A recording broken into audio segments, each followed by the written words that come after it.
La federazione che ho l'onore e l'onere di rappresentare ha praticamente più di 15.000 iscritti, suddivisi nei vari settori del civile ambientale, dell'industriale e dell'informazione.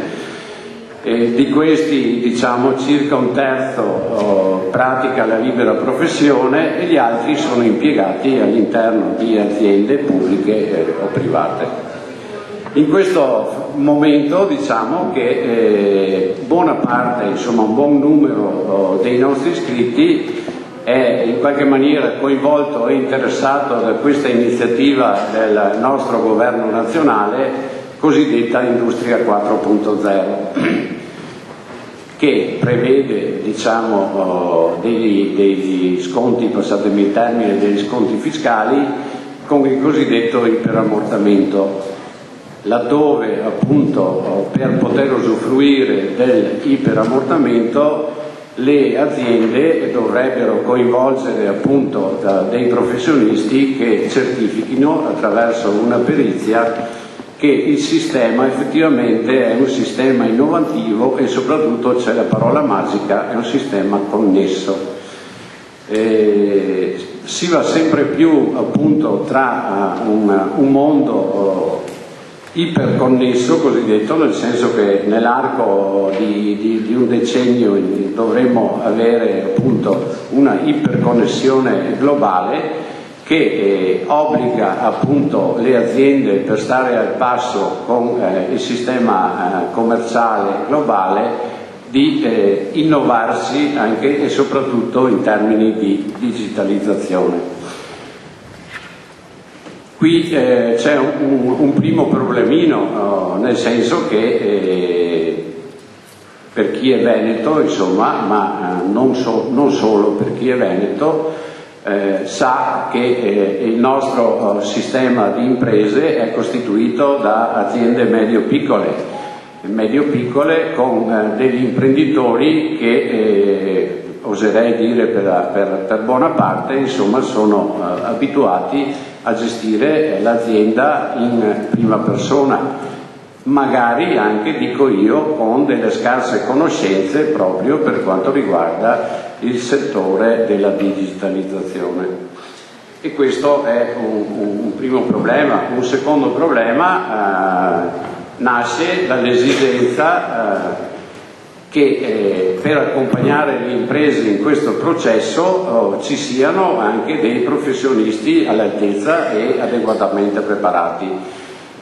Allora, siccome la tecnologia evolve in maniera molto veloce, dico io, c'è il rischio che chi, in questo caso l'università, deve formare e preparare appunto i professionisti in grado di gestire questi sistemi, arrivi un attimo in ritardo, o meglio, non riesca a mantenere praticamente il passo con quello che è lo sviluppo tecnologico. Si tratta quindi di una sfida che dobbiamo vincere, non cercare di vincere, ma dobbiamo assolutamente vincere, e per vincerla, a mio avviso, c'è bisogno di fare squadra tra le amministrazioni pubbliche, l'università, le aziende, le imprese e i professionisti. Ecco anche il perché oggi noi ci siamo ritagliati proprio questo spazio con dei relatori che ringrazio fin d'ora per aver accolto il nostro invito e che rappresentano sia il mondo produttivo, sia il mondo professionale, sia poi anche il mondo in qualche maniera della comunicazione, diciamo. Ecco, io ho voluto dare qualche piccolo spunto. Sì, ecco, mi ero dimenticato che appunto in questo far squadra un ruolo importante sicuramente riveste il Competence Center del Nord-Est, che vede come capofila l'Università di Padova. Mi fermerei qua, ringrazio chiaramente i nostri graditi ospiti che hanno accolto appunto il nostro invito a partecipare a questo dibattito dal titolo Industria 4.0, rivoluzione industriale e professionale, che sarà coordinato dalla dottoressa Michaela Fagiani, che è qui l'ultima alla mia destra, una giornalista dell'A7, alla quale cedo il testimone. Grazie ancora a tutti voi e buon lavoro.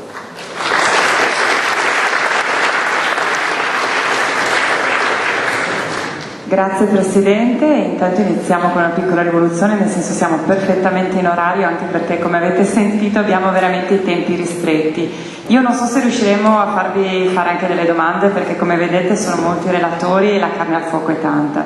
Vediamo, se sono talmente bravi e talmente veloci magari riusciamo anche, quindi magari terremo le domande verso la fine. Vogliamo iniziare subito a capire che cos'è questa rivoluzione industriale 4.0, se è iniziata, come è iniziata, quali sono le aziende che l'hanno iniziata e appunto qual è la loro esperienza e come e se qui in Veneto ci siamo arrivati e come e quali sono gli strumenti. Innanzitutto volevo presentarvi i relatori che sono qui al tavolo con noi. Annalisa Magone, giornalista e presidente di Torino Nord-Ovest, che è un centro di ricerca che si occupa di imprese, lavoro e innovazione, nonché autrice di Industria 4.0, uomini e macchine nella fabbrica digitale. È entrata nelle aziende che hanno iniziato questa rivoluzione e sentiremo poi anche qual è stata la sua esperienza e che cosa ha raccolto. Stefano Miotto, responsabile per le politiche industriali, la ricerca e l'innovazione di Confindustria Veneto. Il professor Fabrizio Dughiero per l'Università di Padova, quindi il padrone di casa, prorettore al trasferimento tecnologico e ai rapporti con le imprese dell'Università di Padova. L'ingegnere Andrea Falsiollo, vicepresidente degli ingegneri del Veneto per il settore industriale. Renato Mason, segretario della CGA di Mestre. Dovrebbe arrivare, non è ancora arrivato, Giacon della Confartigianato Imprese Veneto, non so se sia in sala, se è in sala lo preghiamo di venire qui accanto a noi. E infine Iari Ognibeni, fondatore di Industrio, il primo acceleratore di start-up per hardware. Quindi abbiamo veramente un po' tutte le figure, i cosiddetti stakeholder o gli addetti ai lavori, per dirla in italiano. Iniziamo subito con le domande, passo la parola tra l'altro all'unica donna che è seduta qui al tavolo, Annalisa Magone. Vogliamo sapere da lei proprio se e come è iniziata questa rivoluzione industriale 4.0 sulla base delle esperienze delle aziende che ha incontrato e che ha intervistato e che poi ha inserito nel suo libro.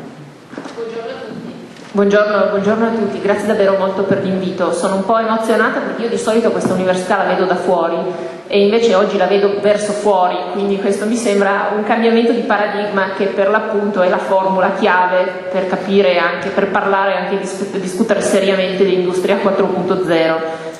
Allora, la domanda è doppia: se è cominciata e come è cominciata? Beh, è cominciata di sicuro perché non solo perché ci viene raccontato ormai con una certa assiduità e non solo perché siamo qui a discuterne e quindi è chiaramente un fenomeno esistente, ma è cominciata perché è sufficiente guardare, fare un giro non nelle nostre imprese ma nella nostra società per sapere che la digitalizzazione dei processi produttivi, processi sociali, processi culturali, i processi che si ritiene, processi di ricerca, sono la cifra che descrive la nostra vita quotidiana. Io non credo che ci sia nessuna differenza fra parlare di modifiche organizzative e tecnologiche legate alla vita dentro le imprese e modifiche organizzative e tecnologiche legate alla vita nostra quotidiana.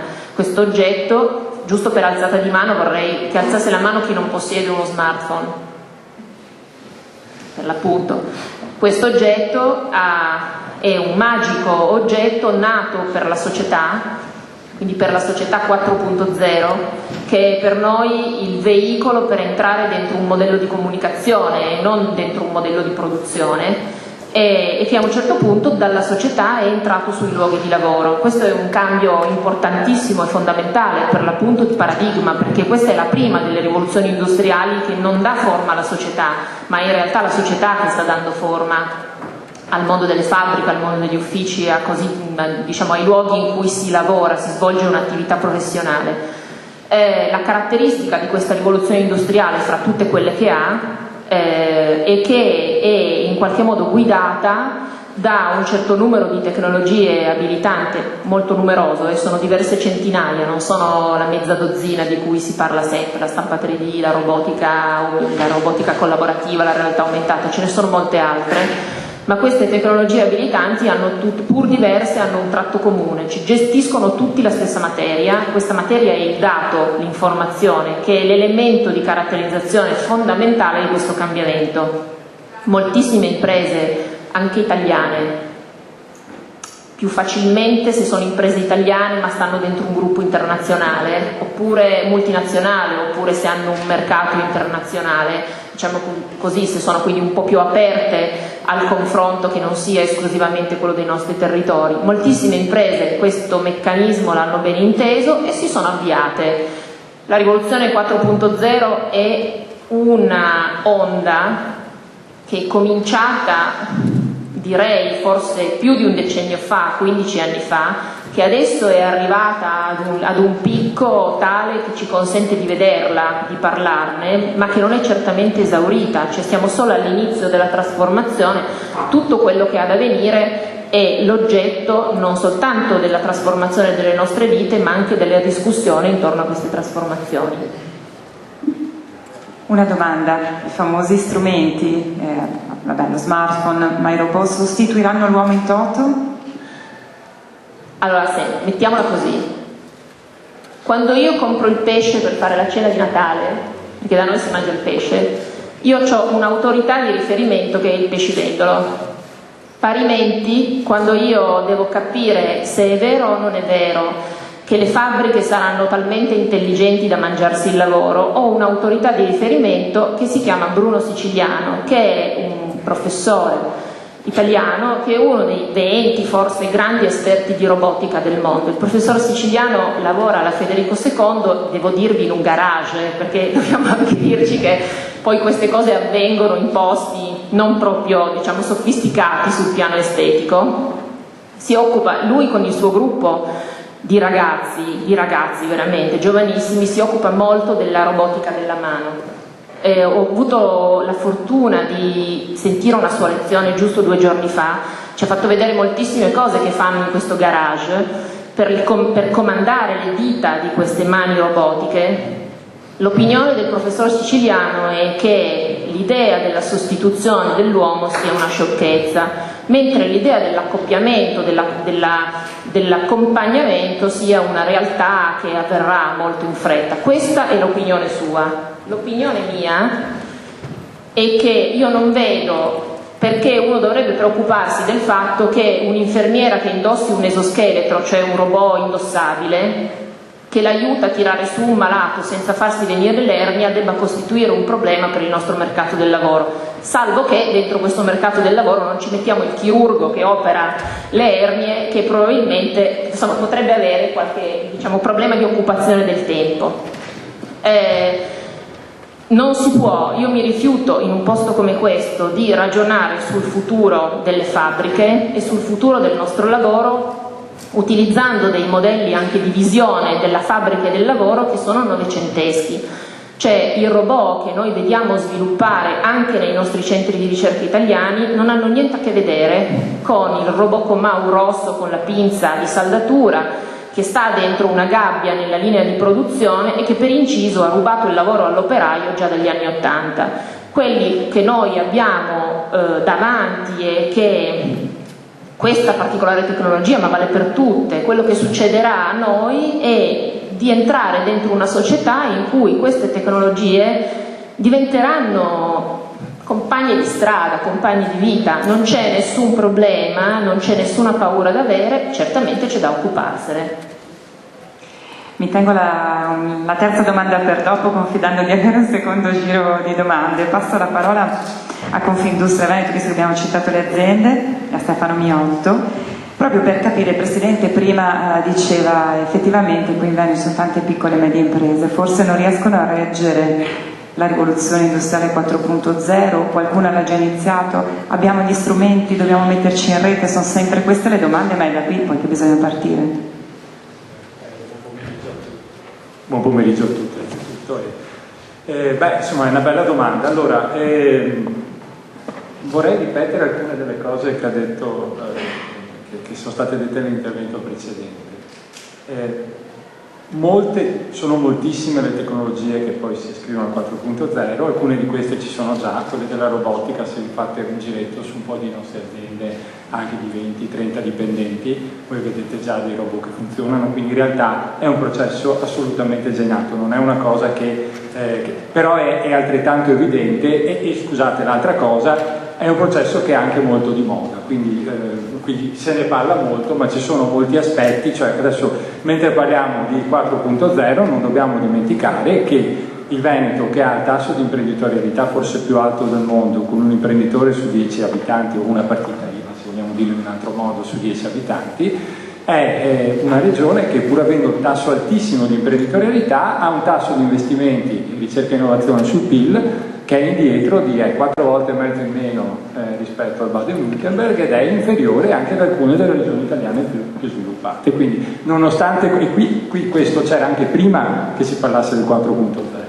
Il motivo è quello che diceva, anche ancora una volta mi collego qui a quello che diceva l'intervento precedente. È vero, e anche il Presidente, tante piccole e medie imprese, io aggiungo anche un'altra cosa, tante piccole e medie imprese manifatturiere, B2B, che sono nate e si sono sviluppate dentro un sistema di subfornitura, senza in realtà la presenza di grandi aziende e di grandi player che spesso, proprio in quelle regioni dove c'è il maggior tiraggio, anche nel 4.0, sono proprio quelli che sostanzialmente sono dei driver dell'innovazione, quindi grande frammentazione è una domanda. E se volete che aggiungiamo, nonostante la cosa sia effettivamente, cioè capisco quanto difficile sia poi per la conoscenza arrivare a un mondo così frammentato, anche una frammentazione nell'offerta, nel senso che l'università e il mio amico Fabrizio sta lavorando molto in questo senso proprio per cercare di favorire un'azione più centralizzata e più organizzata e strutturata di trasferimento di conoscenza verso le aziende, ma sia l'università, le università venete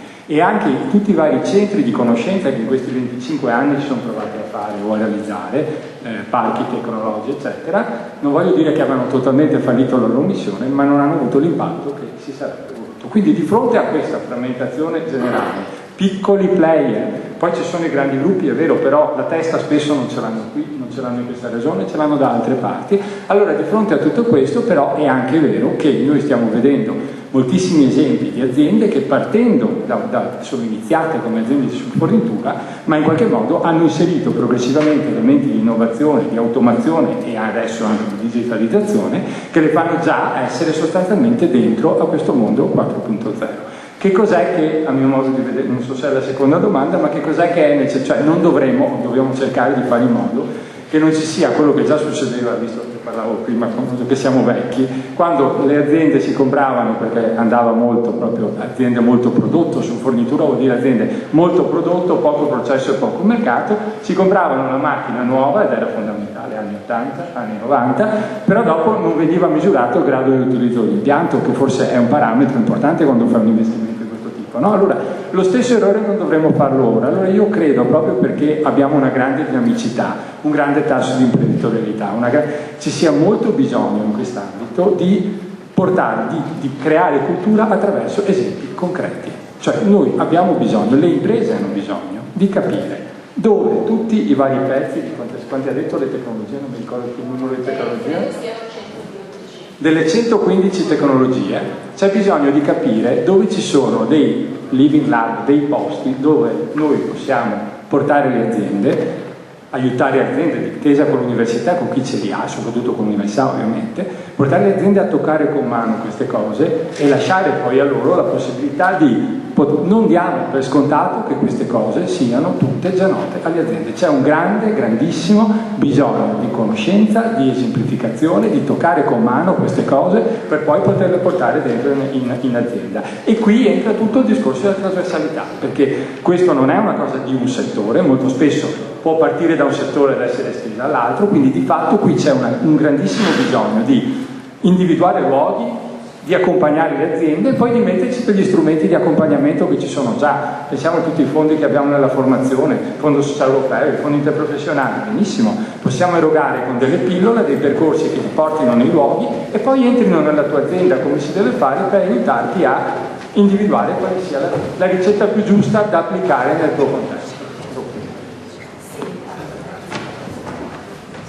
Mi sono persa. Quindi in realtà lei mi sta prospettando forse una terza figura a questo punto. In qualche modo sì, cioè io penso che, guardi, al di là di quello che fanno le aziende, di quello che farà il mondo, perché indipendentemente da quello che pensiamo noi queste cose andranno avanti, noi possiamo, ma soprattutto quelli che sono su questo tavolo, rappresentano l'università e l'impresa in particolare, noi dobbiamo fungere da acceleratore di questo processo attraverso queste azioni pratiche di cultura diffusa, quindi dare delle iniezioni di conoscenza alle aziende è fondamentale a mio modo di vedere. Grazie, a questo punto la palla deve passare assolutamente all'università, perché poi appunto abbiamo sentito che qui la conoscenza sta nell'università, vogliamo capire se effettivamente c'è questo collegamento poi tra le imprese e il mondo universitario, sempre nell'ottica della formazione anche alla rivoluzione industriale 4.0, quanto effettivamente la formazione universitaria è concreta e può entrare nelle aziende in questa maniera che abbiamo appena prospettato. Domanda difficile. Posso dire quello che stiamo facendo adesso e posso anche ammettere che per quanto riguarda specialmente le discipline un po' più tecniche e anche un po' scientifiche, quelle che devono formare proprio i tecnici per andare a lavorare in queste tematiche, su queste tematiche nelle aziende, lasciatemelo dire, bene o male, posso dire che abbiamo un po' fallito da questo punto di vista, cioè la riforma dell'università che aveva creato il 3+2 era legata sostanzialmente a fare una mole di tecnici e ingegneri che si fermassero dopo i primi 3 anni e poi alcuni che continuassero il loro percorso di studi verso i 5 anni. A ingegneria più del 95% degli studenti che arrivano alla triennale poi proseguono alla magistrale. E quindi bisogna dire assolutamente che abbiamo fallito, che senso aveva fare il 3+2 se non lasciare i 5 anni, perché alla fine nulla cambia da questo punto di vista. Quindi un piccolo fallimento l'abbiamo avuto anche noi, ma ci stiamo un po' ragionando invece per capire cosa dobbiamo fare. E da questo punto di vista si ragiona su 2 ambiti. Il primo è quello di capire se ci sono alcune lauree che possono veramente formare in maniera professionalizzante, quindi triennale professionalizzante, direttamente nella nostra università. Qui a Padova ne abbiamo alcune, ad esempio meccatronica, anche la stessa informatica, sono lauree che sicuramente servono in questi ambiti. Dall'altra creare dei percorsi alternativi, e per creare questi percorsi alternativi bisogna ovviamente lavorare in collaborazione con le aziende. Allora, io sono fresco di un viaggio, e qui lancio il messaggio ai nostri imprenditori, sono fresco di un viaggio proprio nel Baden-Württemberg, in un paesello che ha un'azienda molto grossa, non faccio il nome per non fare pubblicità, che è un'azienda molto grossa, e ci hanno spiegato un po' come loro partecipano al loro sistema di formazione che si chiama Hochschule, che è un sistema duale, e poi siamo andati a visitare una scuola ad Orb, perché anche noi dobbiamo imparare, mica ci possiamo inventare i sistemi così, quindi stiamo un po' valutando cosa fare anche nel nostro paese. Beh, vi dico 2 cose, e su questo però vorrei che gli imprenditori riflettessero un attimo se anche qui sono in grado di contribuire a questo tipo di formazione. Allora, innanzitutto, in questo tipo di formazione c'è una vera formazione duale. Il sapere e il saper fare è alternato. Addirittura gli studenti partono con 3 mesi in azienda, 3 mesi in azienda, e poi tornano 3 mesi a studiare, fanno altri 3 mesi in azienda, 3 mesi a studiare. Questo è il vero sistema duale.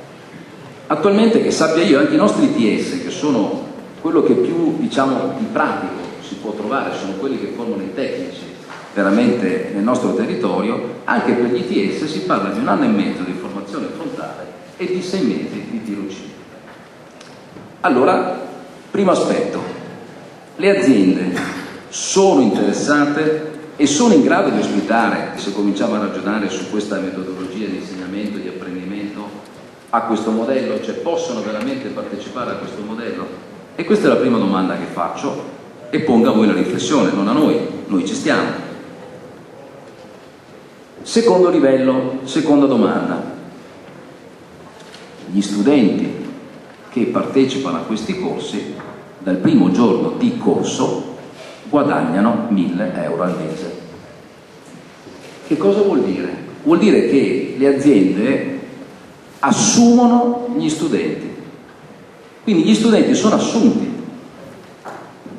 non sono studenti, sono dipendenti che però sia nei 3 mesi in cui prestano la loro attività nelle aziende ma anche nei mesi in cui fanno formazione teorica sono pagati. Ecco, quanto dura questo corso di laurea? Dura 3 anni. E poi all'interno delle scuole ovviamente ci sono classi che non sono come le nostre classi. Noi, lo devo dire, in ingegneria abbiamo anche classi, specialmente nei primi anni, di 200 persone, 180 persone. In queste scuole ci sono classi di 15-20 persone. E quindi è facilissimo prospettare loro delle attività di apprendimento che riguardano non soltanto il sapere e la lezione frontale, che è importante, ma che ormai non è più quello che è fondamentale per formare una persona, ma ci sono tantissime attività invece in cui le persone, gli studenti, i lavoratori, lasciatemelo dire perché poi quasi tutti vengono assunti, i lavoratori si mettono a fare le cose. E quindi direttamente in questa alternanza scuola-lavoro e nei laboratori che fanno, imparano a lavorare, imparano in fretta e quando escono ovviamente sono già pronti per fare il salto verso l'azienda e per dare un contributo fattivo. Però la domanda che mi pongo e poi mi fermo, se ce ne sono delle altre sono qui pronto a rispondere, è se le imprese insieme a noi università, perché non sto dicendo che ci vogliamo togliere da questa responsabilità, ma se insieme a noi università vogliono mettere in piedi un progetto di questo tipo. Noi ci stiamo lavorando, ci stiamo creando tutte le competenze per capire quali sono i modelli migliori, ma questo non si può fare lasciandolo soltanto in carico all'università, questo lo si può fare se c'è veramente una cooperazione tra università e imprese.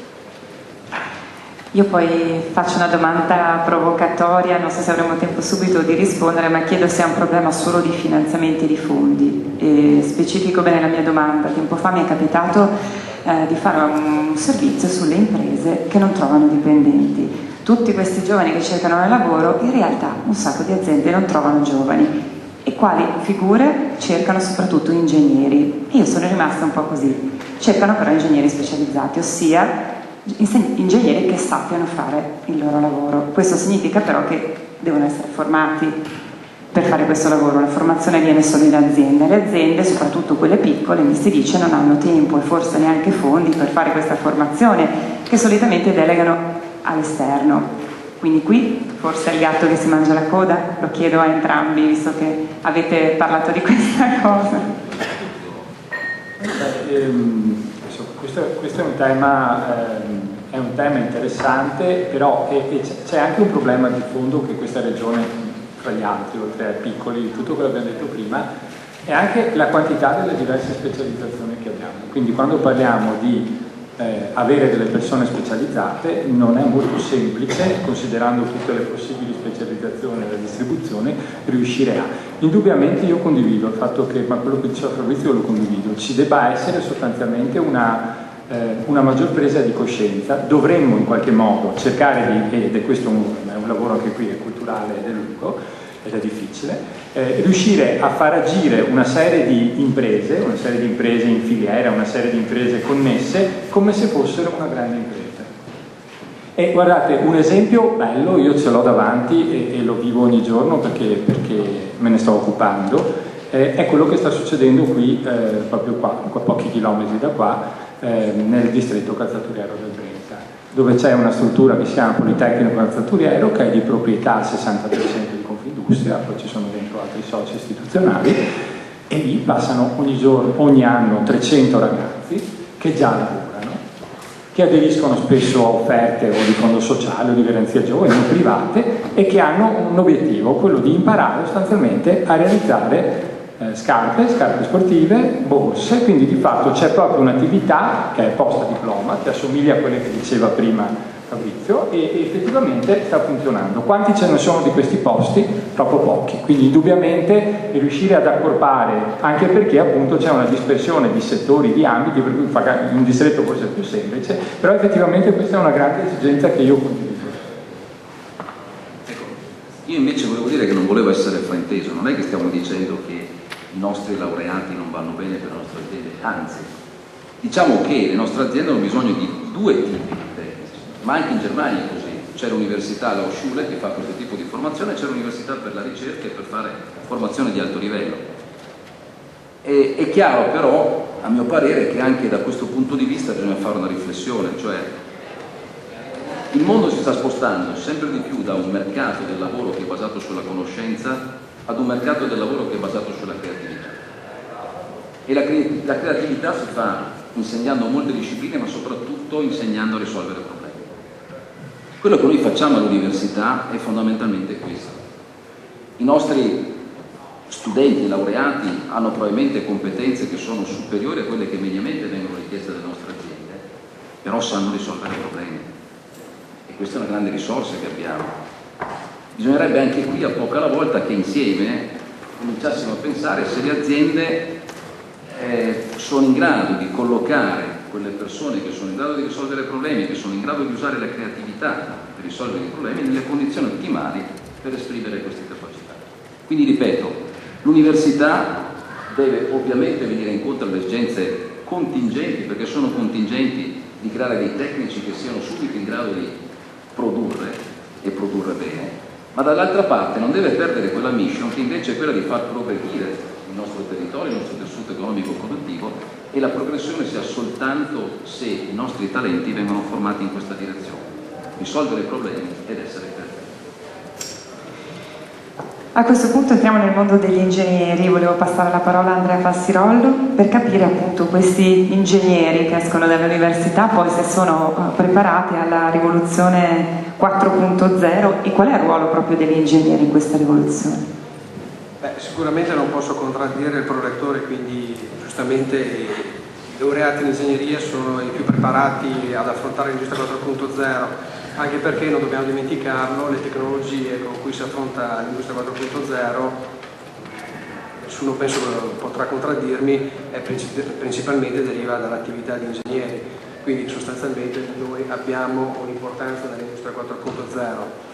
Diversamente, come diceva sempre il professor Dughiero, qui ci sono altre specializzazioni, poi però arriva il problem solving e la creatività, perché arrivando al mondo delle aziende la figura professionale che più interessa è quella di saper gestire i processi, quindi avere una professionalità diffusa, un'esperienza diffusa su tante cose. Quindi ci sono due figure che vanno di pari passo. Noi come ingegneri stiamo lavorando attraverso colleghi che da diversi anni si occupano di industria 4.0 nelle aziende e sicuramente con la collaborazione professionista, in particolar modo ingegnere e azienda, il risultato risulta un rinnovamento dell'azienda, l'accoglimento di una nuova sfida che è quella del mercato secondo una logica di industria 4.0.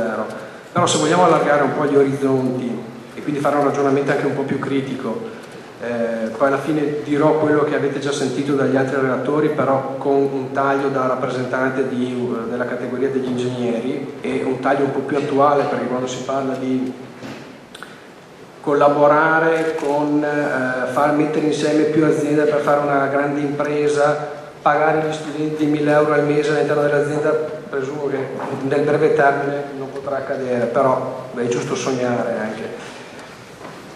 Quello che vede più a breve termine e che abbiamo riscontrato, che ho riscontrato io lavorando nel settore industriale e anche nell'industria 4.0, ho visto che ci sono tre particolari problemi. Il primo è dovuto alla mancanza di reperibilità di professionalità, quindi di tecnici, e se n'era affrontato anche prima. E qui abbiamo in progetto per il post laurea di portare avanti dei corsi di specializzazione, corsi di formazione più che di specializzazione per ingegneri insieme all'Università di Padova e a Confindustria, proprio per aumentare quel range di persone che possono guidare le aziende nell'industria 4.0. Poi l'altra problematica è quello che, come si diceva prima, le aziende hanno difficoltà a trovare tecnici specializzati, e anche qui i nostri ordini provinciali insieme alle Confindustrie locali hanno stilato un elenco di tecnici, diciamo, che già lavorano nell'ambito dell'industria 4.0 e che con i corsi che abbiamo in mente di fare vorremmo aumentare. Con questo elenco, diciamo, l'azienda che vuole affrontare questo percorso anche per rispondere alle esigenze dei nuovi dettami di legge che prevedono il superammortamento del 150% e così via, con queste liste l'azienda non deve prendersi un'azienda interinale per cercare un ingegnere che possa risolvere i suoi problemi, basta che si rivolga a Confindustria e ha già un elenco di persone che possono aiutarlo. Perché dico questo? Perché già leggendo la settimana scorsa, proprio in preparazione di questo evento, ho letto sul Sole 24 Ore che 150.000 posizioni vacanti nel mondo dell'ICT, e questo dal punto di vista della formazione, mentre dal punto di vista della reperibilità e della capacità di fare matching tra offerta e lavoro ci sono 2.200.000 ragazzi tra i 15 e i 29 anni che non riescono ad occupare 250.000 posti di lavoro liberi in Italia nel mondo del lavoro. Quindi c'è un problema di domanda e offerta, come si era detto prima. Ma uno degli articoli che più ho colto con sconcerto, anche se più o meno immaginavo che fosse così perché l'avevo riscontrato nel mercato, era l'articolo relativo ad uno studio fatto da Accenture, che immagino la maggior parte di voi conoscono, che è una società di consulenza, una delle principali società di consulenza, che analizzava 300 aziende dell'automotive e ne hanno intervistato 100. Da questo sondaggio che hanno fatto, da questo studio che hanno fatto, sintetizzando, il 75% delle aziende intervistate diceva che ritengono l'industria 4.0, quindi il digitale, essenziale e vitale per la propria azienda, ma di non avere le capacità e le risorse per affrontarla.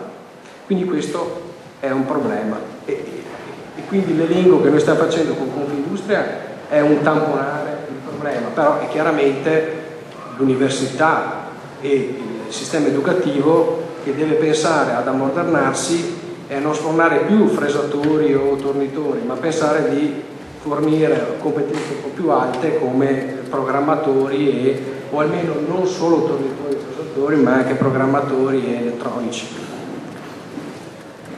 L'ultimo aspetto, che è quello che ritengo un po' più critico, è proprio l'opposto, cioè le aziende che non vanno in cerca di tecnici.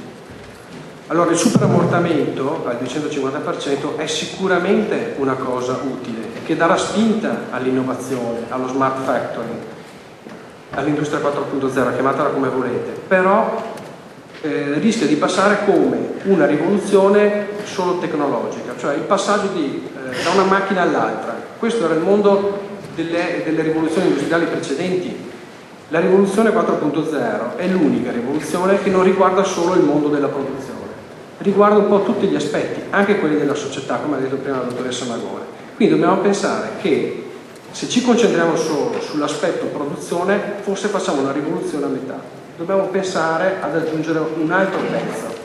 E questo lo dico perché nel nostro tessuto industriale, quello delle piccole e medie imprese, sì, c'è l'aspetto tecnologico, ma anche devono ripensare, e immagino a volte l'imprenditore veneto, che deve ripensare la propria azienda e il proprio business da zero, perché non è più avere il rappresentante che va a vendere ai rivenditori come una volta e che poi ai centri assistenza e così via. Ormai si passerà probabilmente, come già le aziende quelle più spinte per l'industria 4.0, al noleggio, al centro assistenza che interviene quando con un messaggio d'errore della macchina, sarà tutto automatizzato da questo punto di vista. Quindi bisogna ripensare anche al tipo di business che l'azienda deve sviluppare. Allora, il superammortamento fa pensare che la rivoluzione dell'industria 4.0 sia solo un ammodernamento tecnologico, e pensarlo così non è totalmente corretto. Allora mi piacerebbe fare questa proposta e che venisse colta anche positivamente dal rappresentante del governo, perché secondo me una soluzione immanente che possa trovare una risposta attuale a quello che è l'industria 4.0, al mondo del lavoro, alle professionalità, all'industria, sarebbe quello di dire, invece che fare superammortamento solo per le macchine, perché non incentiviamo in qualche modo anche le figure professionali che devono entrare nell'azienda, che siano esse interne o esterne o a supporto, chiamate come volete. Questo secondo me potrebbe forse dare una spinta ancora maggiore a quello che è l'industria 4.0. Questo è il mio punto di vista. Allora, questo vedremo di chiederlo poi al sottosegretario Pierpaolo Baretta, che si collegherà fra un po' con noi via Skype, penso da Roma se non sbaglio.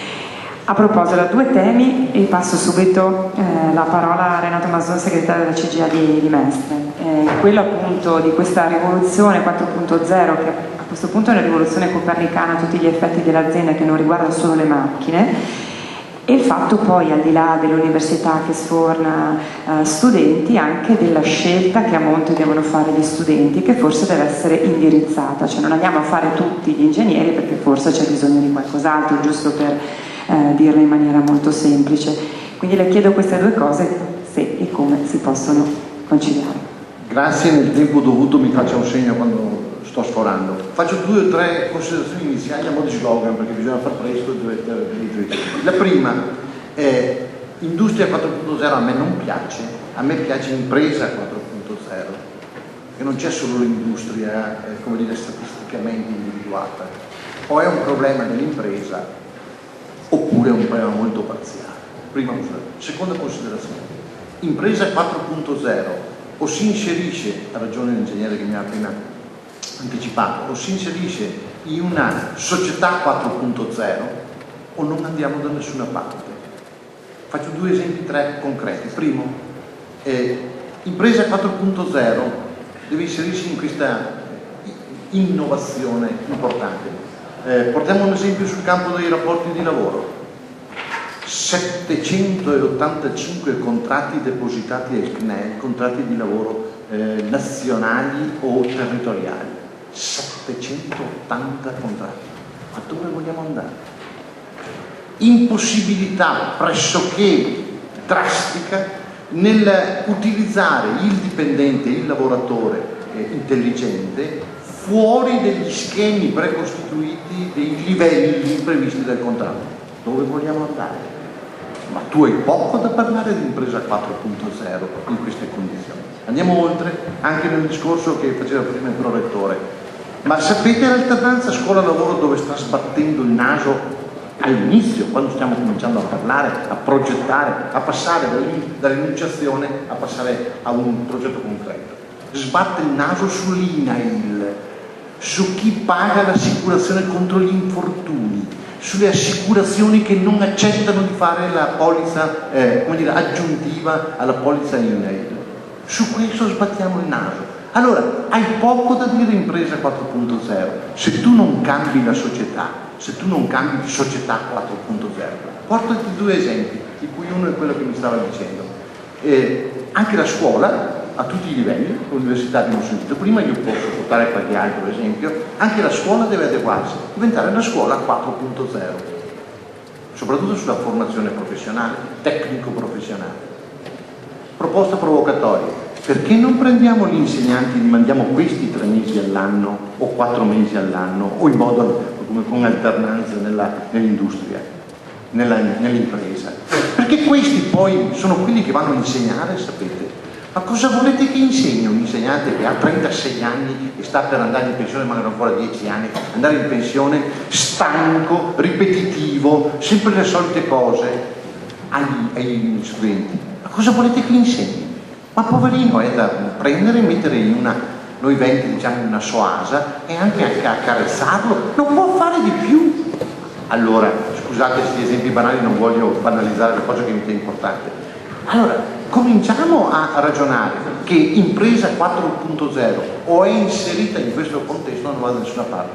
Vi porto un altro esempio, scusate se sono un po' provocatore, vi porto un altro esempio. Impresa 4.0 produce Sostanzialmente i provvedimenti del governo sono finalizzati al manifatturiero, diciamoci la verità anche su questo, al ritorno del manifatturiero che era stato delocalizzato 15 anni fa, ce lo ricordiamo tutti queste cose, mica dobbiamo nascondercele.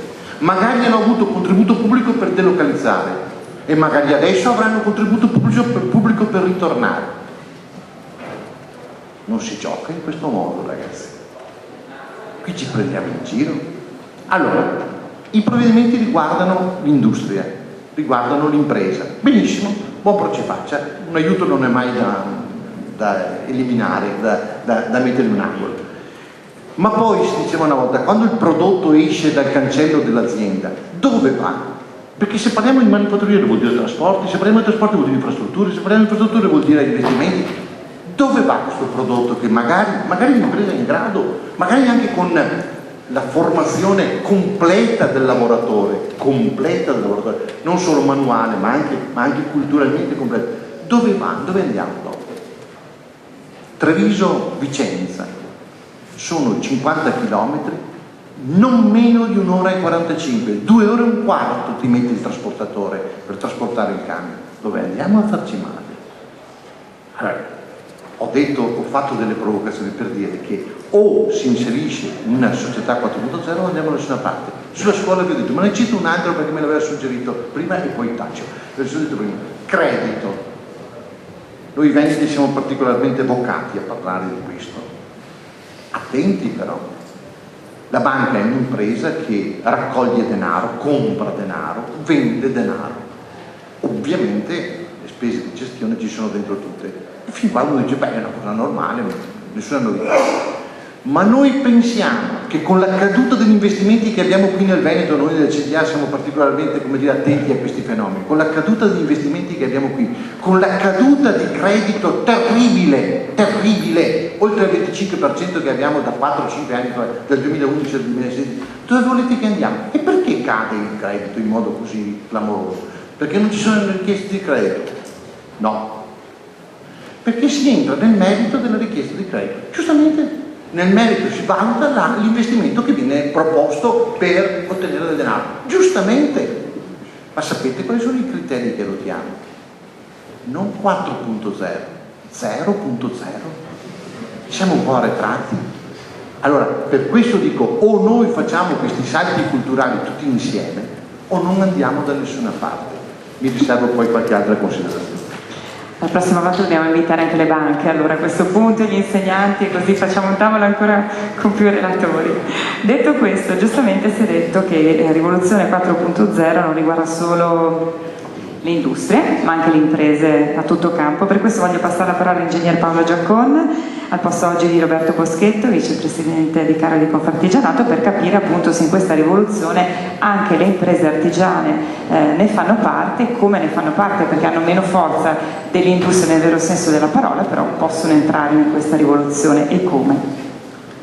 Buongiorno a tutti. Mi permetto di correggere la nostra la Fagiani. Non è che le piccole imprese hanno meno forza, sono di dimensioni più piccole, ma la forza imprenditoriale che le anima è assolutamente analoga a quella che anima anche la grande impresa. Industria 4.0 è sicuramente un progetto che non è solo a misura di grande impresa, nonostante sia nato felicemente, lo dico con riconoscenza, in ambienti confindustriali, ma in questi mesi ha dato nuovo vigore, nuova energia anche al segmento della piccola impresa, che poi collabora strettamente con la media e la grande impresa, non solo in Veneto ma nel resto del paese, creando di fatto una sorta di congiuntura astrale positiva che credo difficilmente si ripeterà. Non so se il sottosegretario poi entrerà nei particolari del bilancio dello Stato, ma credo che difficilmente riusciremo ad avere una serie di incentivi cumulabili tra loro, la nuova Sabatini, il superammortamento, il credito d'imposta per la ricerca e sviluppo, tutti strumenti che sono a misura di grande impresa ma anche a misura di piccola impresa. Ecco perché Confartigianato del Veneto, già dai primi albori del progetto e della presentazione che è stata fatta dal Ministro Calenda, ha insediato sia a livello nazionale sia a livello regionale un gruppo di lavoro, e su questo siamo stati immediatamente operativi. In che modo? Noi non abbiamo bisogno di creare hub digitali o strutture di questo tipo, perché noi siamo un vecchio hub, abbiamo circa 70 anni e da 70 anni facciamo proprio questo lavoro di raccogliere quelle che sono le esigenze delle imprese, affiancarle e fare per conto loro da agenzia di problem solving. Questa è la funzione che insomma, con orgoglio portiamo avanti da 70 anni e che continueremo a fare. Cambiano naturalmente i problemi e su questi problemi naturalmente le associazioni di categoria devono adeguarsi. Per le nostre imprese è disponibile una guida, perché la prima questione da affrontare è l'impatto, la comprensione dell'opportunità del cambiamento. E su questo stiamo lavorando su due fronti, sia sul fronte della evangelizzazione tecnologica per capire quali sono i paradigmi tecnologici a misura di piccola impresa, sia a livello di cambiamento di business, cioè come il business della piccola impresa può cambiare grazie all'inserimento di tecnologia. Concordo moltissimo con quello che diceva il collega ingegnere, non è semplicemente Industria 4.0 un fatto di efficientamento dei processi produttivi delle macchine. Per questo basta una lean spinta, direi, all'interno dei nostri siti produttivi. La vera sfida è quella di cambiare il modello di business, cambiare il rapporto con i clienti, cambiare la modalità con cui fatturiamo i nostri clienti, cambiare la modalità con cui presidiamo le attività chiave o scegliamo quali sono le risorse chiave per la nostra impresa.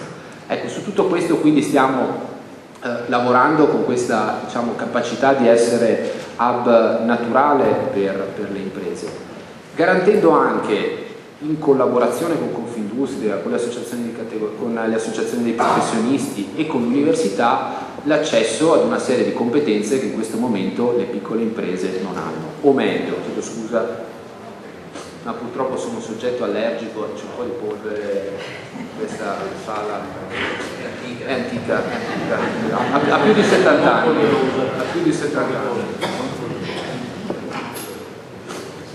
Noi chiaramente siamo in grado di fornire chiarimenti in materia fiscale, in materia contrattuale, possiamo accompagnare nell'accesso al credito, possiamo aiutare nella selezione dei macchinari, in tutta quella che è la formazione, ma è chiaro che le imprese hanno bisogno di competenze avanzate in termini di conoscenze, competenze che può dare sicuramente il mondo degli ingegneri e che può dare il mondo dell'università.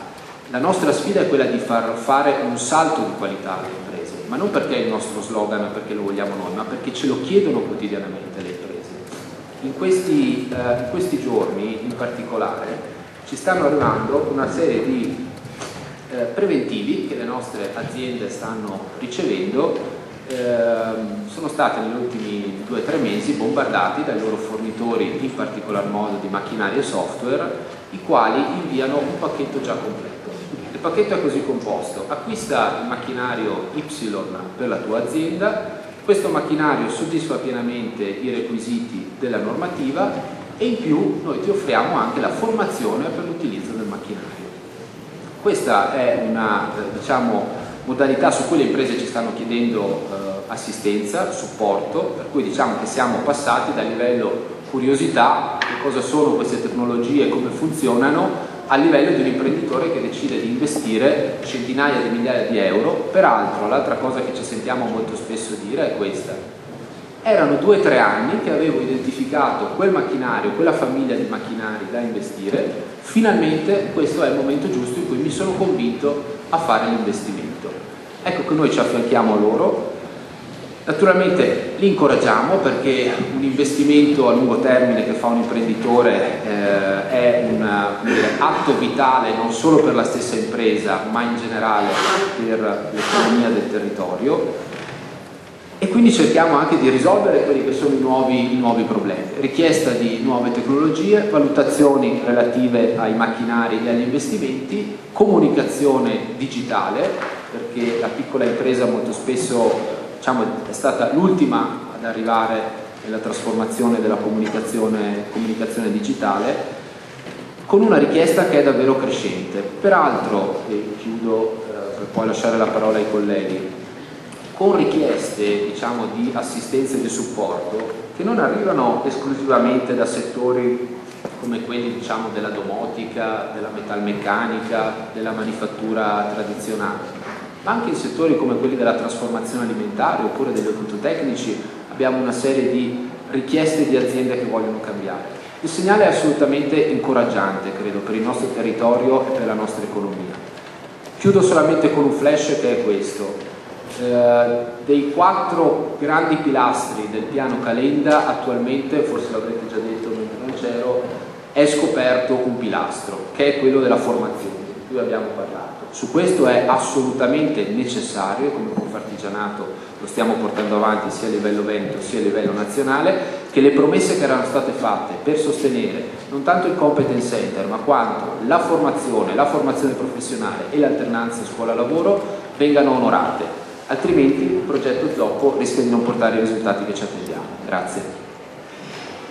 Grazie mille. Arriviamo all'ultimo tassello. Iario Ognibeni, fondatore di Industrio, primo acceleratore di start-up per hardware. Allora, intanto io ti chiedo di dire 2 parole su che cos'è Industrio e capire se fate più fatica a trovare aziende da accelerare o fondi magari per aiutare queste stesse aziende. Ok, grazie intanto, buon pomeriggio a tutti. In 2 parole, Industrio è un hardware accelerator, quindi siamo un gruppo di imprenditori. Siamo più di 10 ormai, imprenditori e investitori, che abbiamo a cuore il fare nuovi prodotti e aiutare ragazzi di talento, tanti ingegneri stiamo aiutando, a fondare la loro azienda e portarla fuori da quel sottoscala o da quel garage e portarla sul mercato. Siamo quindi una società di investimento, cerchiamo un numero limitato ogni anno di team, abbiamo investito anche in una startup qui su Padova, un gruppo di ragazzi. E questi team di talento noi li portiamo attraverso un percorso che più di accelerazione è un percorso di trasformazione, che porta degli ingegneri che, devo dire, a volte non conoscono l'esistenza di un notaio e altre cose magari di dettaglio del fare azienda, però li portiamo a costruire dei prodotti straordinari che vanno sul mercato e vanno in tutto il mondo, e li portiamo a fare quel primo miglio, che è la possibilità di lanciare un proprio prodotto con una propria azienda e fatturare, avere già un primo giro d'affari.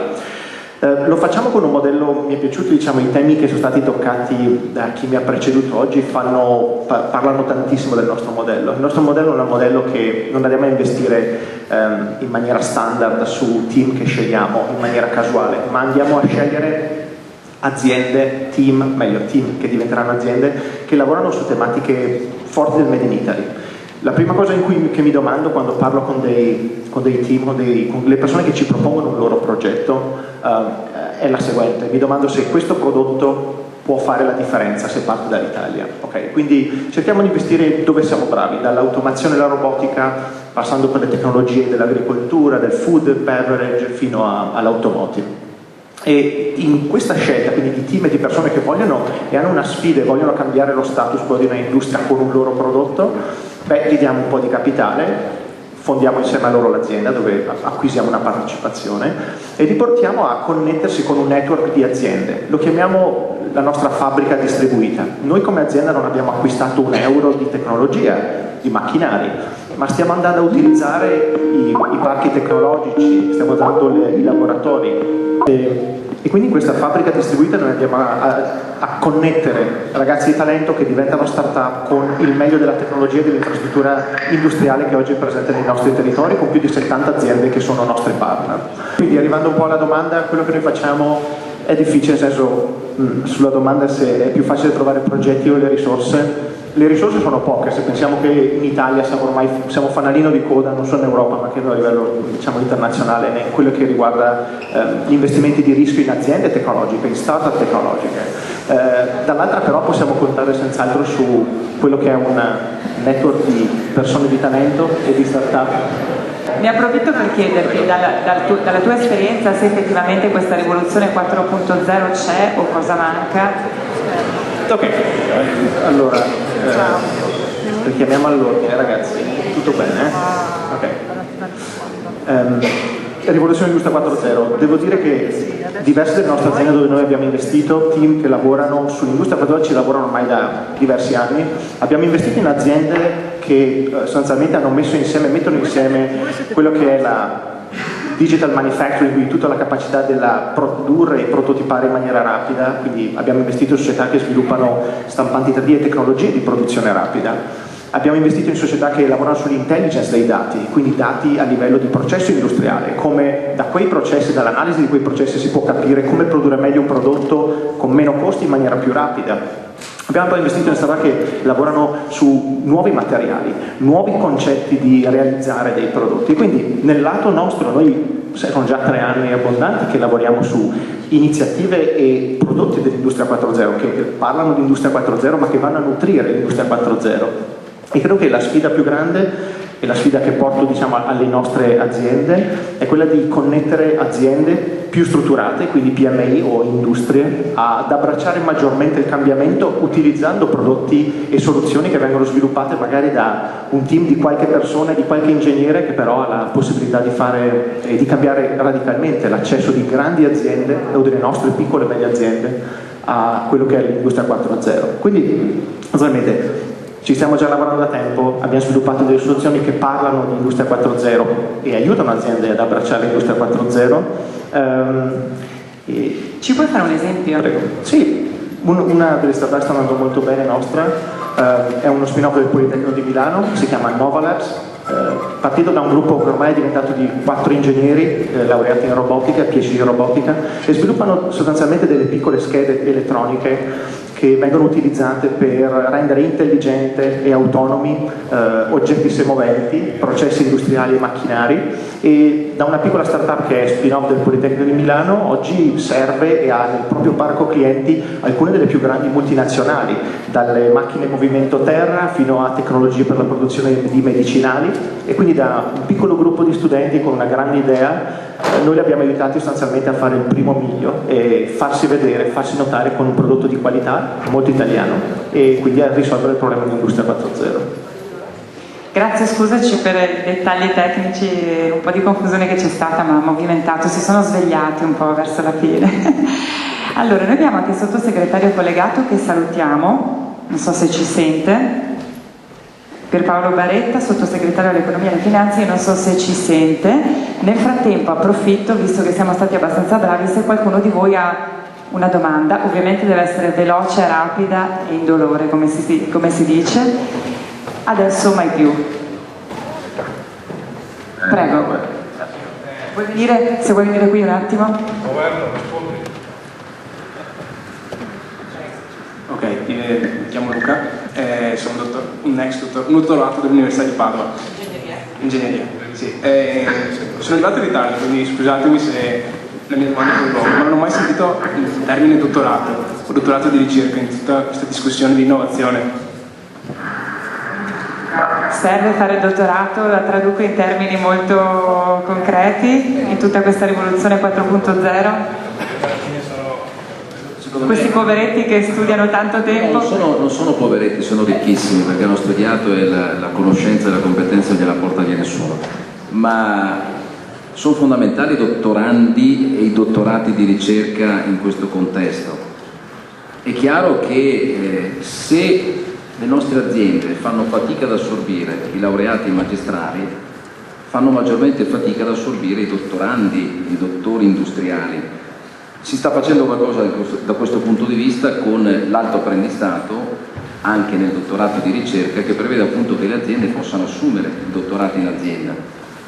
Da parte nostra come università, e poi mi chiudo perché altrimenti andiamo fuori tempo, da parte nostra come università dobbiamo anche capire che i dottorandi non devono soltanto produrre paper, ma dobbiamo anche formare i dottorandi ad una mentalità imprenditoriale e ad una conoscenza dell'impresa. Quindi anche da parte nostra c'è questa sensibilità e a poco alla volta stiamo cercando di formare i dottorandi nostri, non soltanto poi per diventare ricercatori, perché poi l'1% rimarrà all'università a lavorare come ricercatore, ma invece ad acquisire delle competenze che poi sono spendibili anche in aziende, che possono portare poi nelle aziende un contributo di innovazione. Lo stiamo facendo, spero che le aziende anche da questo punto di vista ci vengano dietro.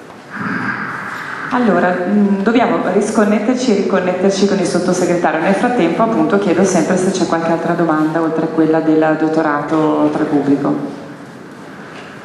Prego. Sì, io non ho una domanda ma un piccolo intervento che spero sia pertinente e interessante. Stamattina abbiamo fatto una conferenza stampa come Cassa del Risparmio del Veneto e Intesa San Paolo per presentare una ricerca molto approfondita sui distretti, dove il Veneto la fa alla grande.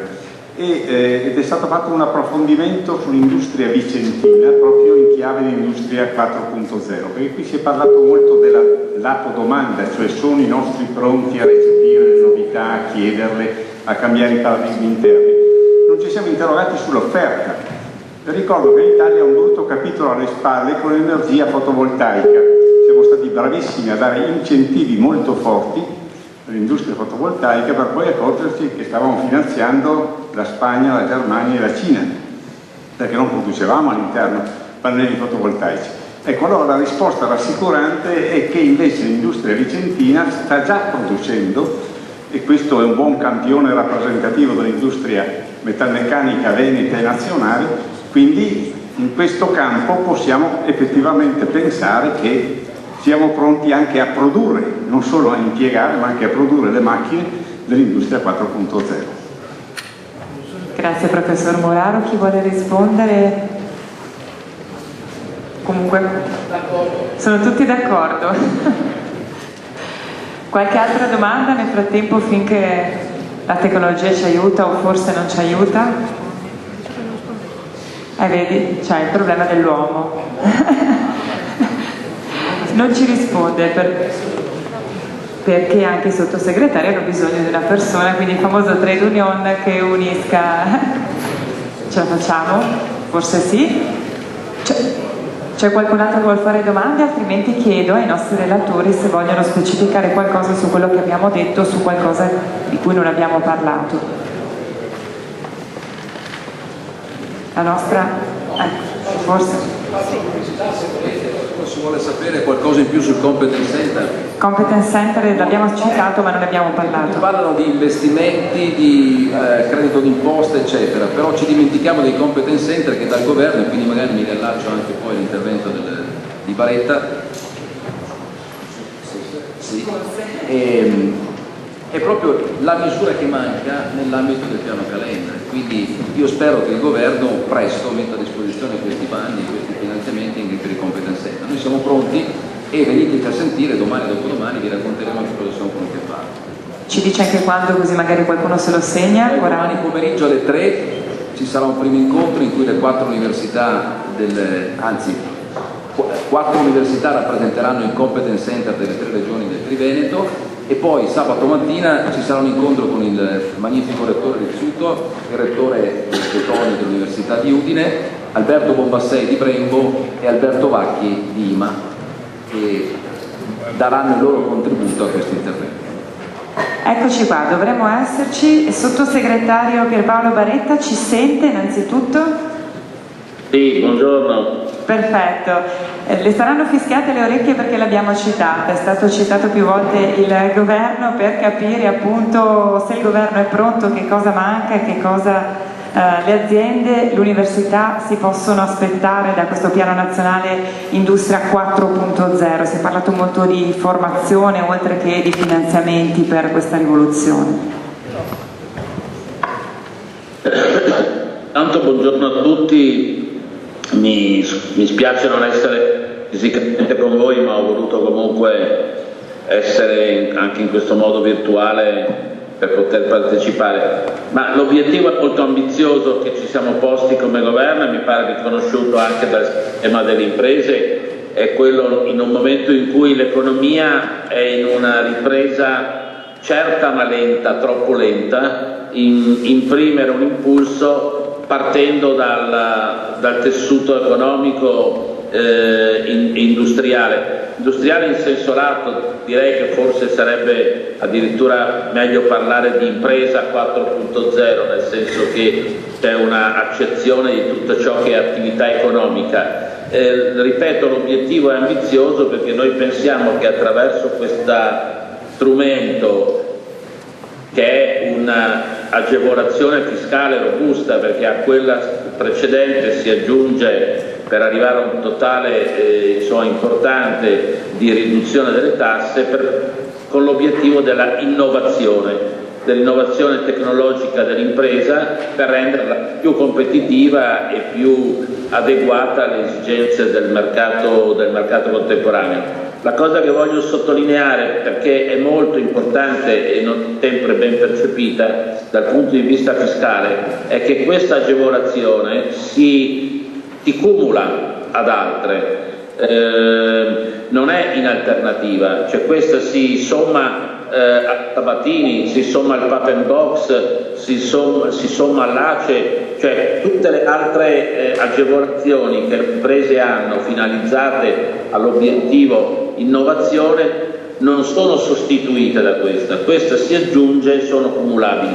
Quindi diciamo dal punto di vista fiscale è davvero una grande occasione, dal punto di vista strategico noi abbiamo ben presente che paese siamo. Siamo il secondo paese industriale d'Europa dopo la Germania, siamo il primo paese del mondo per competenze patrimonio artistico, abbiamo una posizione logistica nel Mediterraneo straordinaria e quindi il turismo e la cultura, l'industria e la logistica sono i tre assi di sviluppo. Reggono se c'è un intervento di innovazione tecnologica e di digitalizzazione rilevante e diffuso. Questo è l'obiettivo di fondo e le aziende lo hanno colto e lo si vede da cosa? Lo si vede dall'impennata degli ordinativi del primo trimestre, soprattutto sulle macchine utensile e sugli strumenti di miglioramento tecnologico delle imprese.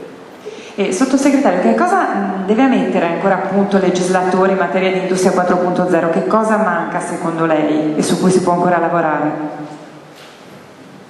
Manca, dobbiamo completare il percorso sull'insieme degli strumenti operativi, in particolare sul Combat Center che rappresenta il vero snodo. Sappiamo quanta fatica abbiamo fatto anche in Veneto, perché si è trattato di tenere insieme più università su una piattaforma comune e per poter essere dentro il gioco, e questo c'è un decreto attuativo che poi deve diventare pratica. E poi l'altra è che però non dipende solo dalla legge, ma dalla sua applicazione concreta, gli hub che mettono insieme le imprese per poter sperimentare poi le parti pratiche innovative. Dal punto di vista legislativo le risorse ci sono disponibili, e quindi penso che noi dovremmo dimostrare a livello locale, in particolare sono molto convinto che il Nord-Est possa giocare una carta da protagonista, che l'occasione la stiamo cogliendo. Qui si è detto, e con questo poi chiudo perché so che i nostri ragazzi devono fuggire e andare in altre conferenze, che oltre alla rivoluzione industriale 4.0 ci vuole una rivoluzione 4.0 dell'intera società, forse è così? Non ho sentito. Che ci vuole una rivoluzione totale, non solo delle imprese in senso lato, ma anche della società stessa. 4.0 è inserito all'interno di un processo generale di digitalizzazione. È molto importante questo, perché vi ricordate che fino a non molto tempo fa parlavamo di post-fordismo, cioè avevamo un'accezione negativa, non avevamo ancora individuato l'affermazione positiva. Adesso parliamo di epoca digitale e quindi abbiamo finalmente chiaro in che mondo siamo. Il digitale è fondamentalmente collegato a due cose: all'innovazione tecnologica e alla conoscenza. Quindi noi abbiamo da questo punto di vista una rivoluzione vera e propria, è il caso di usare questo termine, una rivoluzione pacifica e positiva, ma fondamentalmente anche culturale. Tant'è che per noi è fondamentale innalzare il tasso di polarizzazione, di